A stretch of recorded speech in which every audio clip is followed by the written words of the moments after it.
Music digital recording studio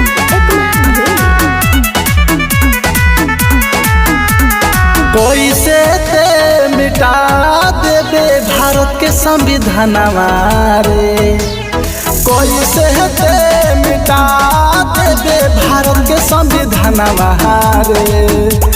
Bhim army अभी जिंदाबाद ले ली तोर जनवार रे, बीएसपी अभी जिंदाबाद ले ली तोर जनवार रे। कैसे ते हटा देबे बहुजन के आरक्षण रे।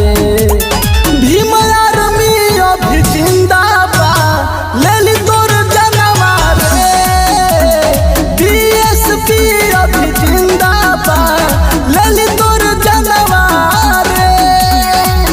निकलो बाहर मकानों से, जंग लड़ो बेईमानों से, दलित हक की लड़ाई है, भारत में देखो छाई है, दलित हक की लड़ाई है। भारत में आन बान और शान स्वाभिमान बाटे हो, संविधान हमार देशवा के जान बाटे हो। जय भीम। आन बान और शान स्वाभिमान बाटे हो, संविधान हमार देशवा के जान बाटे हो।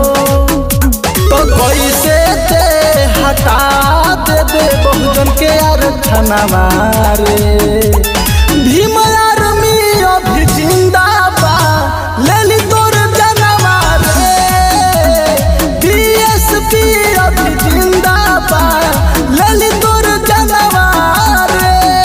निकलो बाहर मकानों से, जंग लड़ो बेईमानों से, दलित हक की लड़ाई है, भारत में देखो छाई है, दलित हक की लड़ाई है। भारत में देखो छाई बाबा साहब चलते शासन पर शासन बाटे हो, सब बहुजन के जान तो आरक्षण बाटे हो।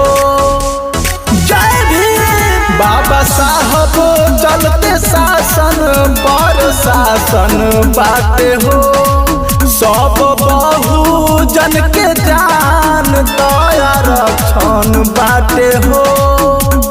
कैसे ते मिटा देबे बाबा साहब के नामवा रे।